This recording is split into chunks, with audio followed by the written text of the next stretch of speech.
Question number 7 देखिएगा। A man running race course, एक race course है, उस पर दौड़ रहा है और notes the sum of the distance, और नोट कर रहा है डिस्टेंस का sum from 2 flag post. 2 flag post है, मान लो फ्लैग पोस्ट 1 और फ्लैग पोस्ट 2। एक आदमी दौड़ रहा है, इस तरह दौड़ रहा है कि उसके इन दोनों फ्लैग पोस्ट से जो सम वो कैलकुलेट करता है तो हमेशा कांस्टेंट है। तो ऐसा तो हमेशा एक एलिप्स में होता है ना। जो इस तरह से दौड़ रहा है तो उसने दोनों फ्लैग पोस्ट से हमेशा जब भी डिस्टेंस निकालता है तो वो हमेशा सेम है। इसका मतलब वो आदमी जिस पाथ में दौड़ रहा है वो एलिप्टिकल है, एलिप्स की शेप में। यहाँ तक क्लियर हो गया? अच्छा, अब वो कह रहा फोकस के बीच में डिस्टेंस। और नॉर्मली हमारा जो एलिप्स होता है हॉरिजॉन्टल एलिप्स, उसमें फोकस से सेंटर की जो दूरी होती है वो कितनी मानते हैं हम? c। तो दोनों फोकस के बीच में डिस्टेंस क्या हो गया? 2c। ठीक है, अकॉर्डिंग पर कंडीशन 2c कितना दिया हुआ है? 2c 8।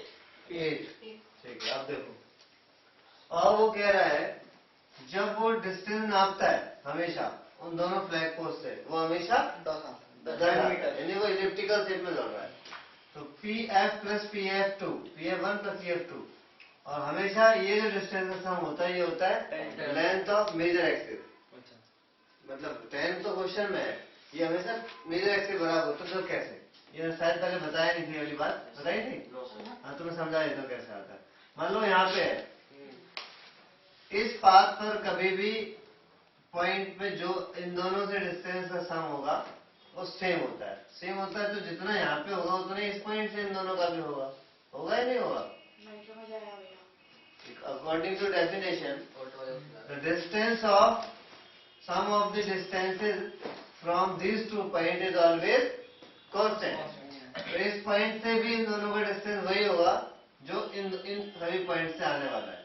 अगर मतलब ये प्लस ये बराबर होगा दिस डिस्टेंस प्लस डिस्टेंस बराबर होगा this distance plus this one. ठीक है, तो यहां से यहां तक कितना a, और यहां से यहां तक कितना है 2a। अब दिस प्लस दिस वाला, तो ये इस वाले में कितने कमी रह गई थी पूरा होने में? इतने की। और ये सेम होंगे। लेंथ की बात करें तो ये डिस्टेंस और ये डिस्टेंस सेम होगा, क्योंकि यहाँ से यहाँ तक का a होता है तो यहाँ से यहाँ तक का भी a होता है।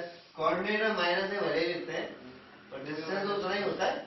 अगर ये 4 मीटर दूर है तो ये भी 4 मीटर दूर होगा। अगर यहाँ से 1 मीटर है तो ये भी तो 1 मीटर होगा। और ये 1 है तो ये कितना रह जाएगा? 3। टोटल 4 है, फोकस 1 मीटर दूर है सेंटर से, तो ये 3 होगा। ये 3 होगा तो ये भी तो 3 होगा। इसका मतलब इसका इससे डिस्टेंस प्लस इससे डिस्टेंस बराबर होता है पूरा मेजर एक्सिस। तो उसी क्वेश्चन के हिसाब से किसी भी पॉइंट से उन दोनों फोकस के डिस्टेंस का सम 10 आ रहा है। इसका मतलब मेजर एक्सिस का लेंथ जो है वो 10 है। समझ में आया? c आ गया 4 और 2a है 10, तो a कितना हो गया? 5। और c स्क्वायर हो गया 16। c स्क्वायर होता है a square minus b square. तो पहले यहाँ पे लिखेंगे अकॉर्डिंग पर condition race course is an ellipse. Ellipse की फॉर्म में है, ठीक है, तो इसीलिए हम एलिप्स के फॉर्म में लगा रहे हैं। तो यहाँ पे है 25 माइनस बी स्क्वायर, तो बी स्क्वायर कितना आ जाएगा? 9। तो B equal to plus minus 3। अब उसने क्या पूछा था? Find equation.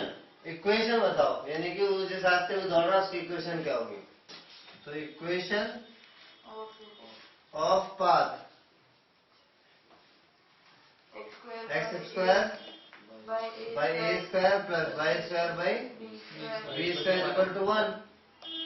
X square by A square 25 plus Y square by 9 is equal to 1। He is running on a elliptical path।